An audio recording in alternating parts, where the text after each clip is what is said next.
Алекс патрулировал окраины национального парка, когда внезапно прямо перед его джипом на дорогу выскочил маленький львенок. Мужчина начал резко тормозить, и джип застыл.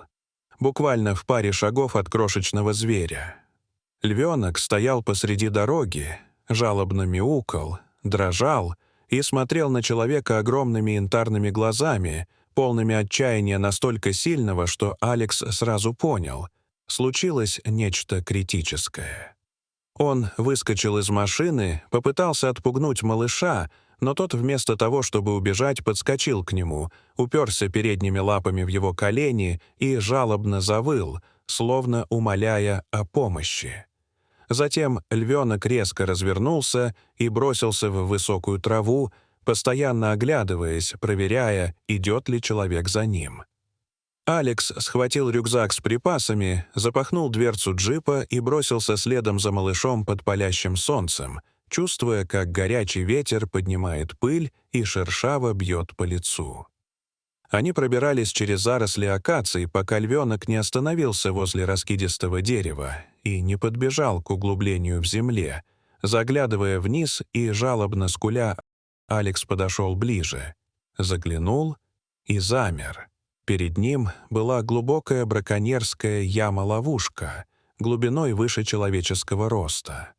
На самом дне лежала львица, обессиленная, истерзанная, почти обездвиженная. Ее бока едва заметно поднимались в судорожном дыхании, глаза помутнели, язык пересох, шерсть была покрыта слоем пыли и грязи. Львенок метался по краю ямы, жалобно скуля, отчаянно пытаясь достучаться до матери. Алекс выхватил рацию, нажал кнопку. «База — это Алекс. Экстренная ситуация. В яме львица, критическое обезвоживание. Нужна спасательная команда с лебедкой и ветеринар. Отправляю координаты». Через секунды в динамике раздался голос диспетчера.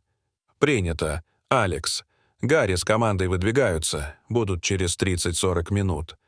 Алекс закрепил веревку вокруг ствола акации, проверил узел и начал спускаться вниз, упирая ноги в рыхлые земляные стенки, которые осыпались под ботинками. Через несколько секунд он уже стоял на дне рядом с львицей, которая следила за ним мутным взглядом. Он присел в нескольких шагах, достал бутылку с водой и прошептал: «Спокойно, девочка. Я здесь, чтобы помочь». Он открыл бутылку и начал осторожно лить тонкую струйку воды в приоткрытую пасть. Львица почувствовала влагу и начала жадно лакать. Едва ли не дрожа от облегчения, Алекс поил ее медленно, маленькими порциями. Почти весь объем ушел, прежде чем она отвернула морду. Он осмотрел ее лапы. Подушечки были изранены от попыток выбраться, но серьезных повреждений, похоже, не было. Львица закрыла глаза и тихо заурчала от облегчения, и Алекс похлопал ее по голове, шепнув: «Держись, помощь уже рядом». В этот момент сверху раздался высокий пронзительный рык львенка, явно полный страха. Алекс вскинул голову. Малыш стоял на краю ямы, рыча изо всех сил своим песклявым голосом, пытаясь кого-то отпугнуть. Следом раздался жуткий хохочущий вой, который невозможно спутать. Это были гиены. Стая учуяла запах ослабевшей львицы и пришла на легкую добычу, но на их пути стоял лишь маленький львенок. Алекс схватил веревку и начал карабкаться так быстро, как позволяли руки, не чувствуя боли от трения. Он вцепился пальцами в край ямы, подтянулся и выкатился на поверхность. 6 гиен образовали плотное кольцо вокруг ямы, оценивая ситуацию. А между ними, крошечный, но невероятно смелый, вздыбив шерсть, стоял львенок, издавая самый страшный рык, на который был способен. Альфа-самец с рваным ухом сделал несколько шагов вперед, и львенок с яростью бросился на него. Крошечный котенок против хищника в 10 раз крупнее. Гиена отскочила, пораженная смелостью малыша, но остальные хищники начали расходиться в стороны, окружая его. Алекс рванул к джипу, за 30 секунд достиг багажника, схватил сигнальный пистолет с ракетами и ружье, зарядил и побежал назад. Гиены почти сомкнули кольцо вокруг львенка. Алекс выстрелил ракетой над их головами. Ярко-красный огненный шлейф взорвался грохотом, заставив стаю отпрянуть. Но они отступили всего на пару десятков метров. Остановились, переговариваясь тревожными звуками. Львенок подбежал и прижался к ноге Алекса, при этом храбро продолжая рычать на стаю. Алекс перезарядил ракетницу, держал ружье наготове, следя за тем, как хищники снова начинают сужать кольцо, разделившись на две группы. Две гиены справа сделали ложный выпад. Алекс выстрелил из ружья в воздух над их головами. Они отскочили. Но вторая группа подобралась ближе и попыталась зайти к яме. Алекс развернулся и выстрелил второй ракетой прямо под их лапы. Вспышка огня и грохот отпугнули их, но стая уже начинала понимать, что это лишь шум и свет. Львенок внезапно издал крик и бросился на альфа-самца, который почти подобрался к краю. Гиена резко оскалилась, готовясь переломить крошечному смельчаку хребет. В этот момент Алекс выстрелил пулей в землю перед гиеной. Фонтан пыли, грязи и камней ударил хищнику прямо в морду. Тот взвизгнул и отпрыгнул, мотая головой. Теперь у Алекса осталась одна ракета и один патрон, а гиены вновь сжимали кольцо, издавая пугающий хохочущий вой.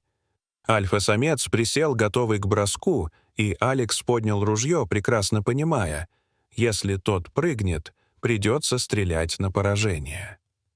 Но вдруг раздался другой звук — рев моторов. Два пикапа пронеслись через кусты, поднимая клубы пыли. Команда спасателей, наконец, приехала. Гиены дрогнули, Альфа тявкнул команду, и вся стая скрылась в зарослях. Алекс опустил ружье, и все напряжение последних минут обрушилось на него, заставив руки дрожать. Из машин выскочили Гарри и Бритни, ветеринары, а также Зак и Чарли, спасатели. «Алекс, ты цел?» — крикнул Гарри. Он кивнул и указал на яму. Команда действовала быстро. Верхний осмотр львицы, подготовка транквилизатора, установка треноги и лебедки. Львенок метался у края, зовя мать. Бритни выстрелила дротиком. Гарри засек время. Через 3 минуты львица уснула, и спасатели опустили сетку. Зак спустился первым, Алекс следом. Они аккуратно подложили сетку под тело львицы, протянули стропы и закрепили карабины. Дали сигнал, и Чарли включила лебедку. Трос натянулся, и носилки начали подниматься. На поверхности Гарри и Бритни уложили львицу на землю, подключили капельницу, наложили охлаждающие компрессы. Львенок не отходил, постоянно пытаясь видеть мать. «Она выживет, Алекс», — сказал Гарри. «Обезвоживание, истощение, порезы, но восстановится», — добавила Бритни. Алекс согласился поехать с ними и присмотреть за львенком. В кабине он держал малыша на коленях. Тот свернулся клубочком и урчал от усталости. В реабилитационном центре львицу обследовала доктор Клара. Львенка поселили рядом, чтобы он видел мать. Первые дни он метался, но постепенно успокоился. Алекс навещал их каждую неделю. Львица крепла, львенок рос быстрыми темпами. Через 2 месяца доктор Клара сообщила, что они готовы к выпуску. На рассвете Алекс приехал в охраняемую зону, открыл клетку. Львица вышла первой, вдохнула воздух свободы, потянулась, тихо зарычала от удовольствия. Подросший львенок выскочил следом и начал носиться по траве, а потом подбежал к Алексу и прижался к нему. Мужчина почесал его за ушами и сказал: «Ты самый храбрый малыш». Тот лизнул его руку и побежал за матерью, которая уже двигалась к холмам. Алекс смотрел, как они уходят, вновь став частью дикой природы, которой едва не лишились навсегда. Дорогие зрители, что вы думаете об этой истории? Расскажите, пожалуйста, в комментариях.